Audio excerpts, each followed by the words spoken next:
دوستو ہمارے اس چینل کو سبسکرائب کریں اور بیل آئیکن کو کلک کر کے آل کا آپشن کلک کریں تاکہ ہمارے حضرت کے تمام بیانات آپ تک پہنچ سکیں اور ساتھ ساتھ لائک بھی کریں، شیئر بھی کریں۔ اللہم صلی علی سیدنا محمد وعلی آل سیدنا محمد مبارک وسلم۔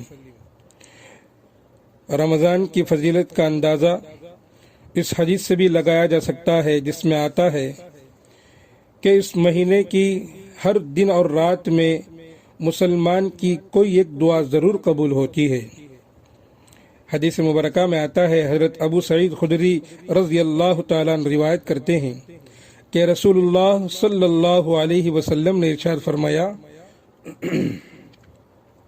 رمضان المبارک کی ہر شب و روز میں اللہ تعالیٰ کے یہاں سے جہنم کے قیدی چھوڑے جاتے ہیں، اور ہر مسلمان کے لیے ہر دن اور رات میں ایک دعا قبول ہوتی ہے۔ اور اسی طرح آگے حضرت انس بن مالک رضی اللہ تعالیٰ عنہ فرماتے ہیں کہ ایک مرتبہ رسول اللہ صلی اللہ علیہ وسلم نے صحابہ اکرام کو مخاطب کر کے فرمایا کہ یہ مہینہ تمہارے پاس آ چکا ہے، اور اس میں ایک ایسی رات یعنی شب قدر ہے جو ہزاروں مہینوں سے بہتر ہے۔ جو اس رات سے محروم ہو جائے وہ سارے خیر سے محروم ہو گیا۔ تو اس مبارک رات یعنی شب قدر کے علاوہ بھی اس مہینے میں اللہ تعالیٰ کی طرف سے برکتیں اور رحمتیں اتنی زیادہ مقدار میں نازل ہوتی ہیں کہ اس سے وہی شخص محروم رہتا ہے جو ازلی بدبخت اور حقیقی محروم ہو۔ چنانچہ آپ صلی اللہ علیہ وسلم نے اس شخص کے حق میں بد دعا فرمائی جو رمضان کا مبارک مہینہ پائے مگر پھر بھی دعا و استغفار کر کے اللہ تعالیٰ سے اپنی مغفرت نہ کرے۔ اس سلسلے میں ایک حدیث بڑی مشہور ہے۔ عموماً رمضان المبارک کی شروع میں ائمہ اور خطیبوں سے ہم سنتے ہیں کہ کئی صحابہ اکرام نے اس حدیث کو روایت کیا اور کئی محدثین نے اپنی اپنی کتب میں اس کو جگہ دی۔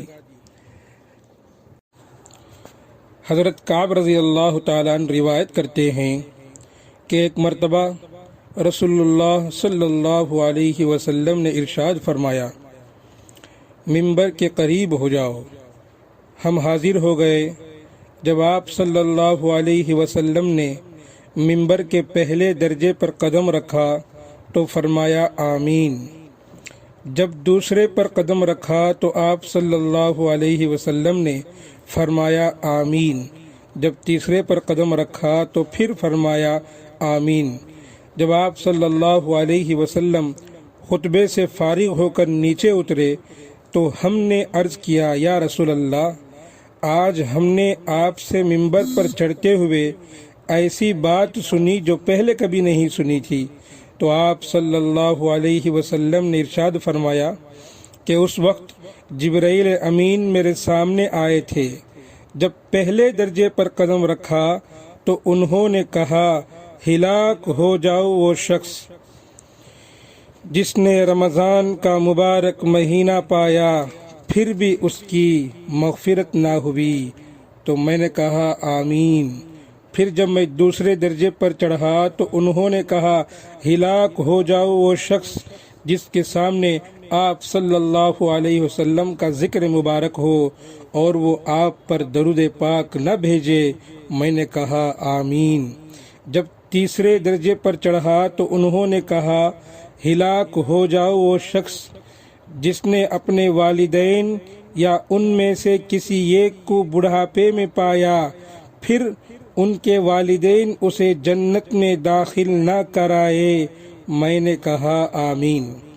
تو اس حدیث میں رمضان کے متعلق کہا گیا کہ جو شخص رمضان المبارک جیسا خیر و برکت کا مہینہ پائے جس میں ہر لمحہ اللہ تعالیٰ کی رحمت برستی ہے، توبہ کا دروازہ ہر وقت کھلا رہتا ہے اور عطا اور بخشش کے لیے رحمت حق بہانہ تلاش کرتی ہے، لیکن پھر بھی وہ اس مہینے کو غفلت و معاصی میں گزار دے، اللہ تعالیٰ کی طرف رجوع ہو کر اپنے گناہوں کی معافی نہ مانگے، اپنی بدعمالیوں اور کوتاہیوں کی وجہ سے وہ مغفرت سے محروم رہے تو یقیناً اس سے بڑا محروم اور بد نصیب کون ہوگا؟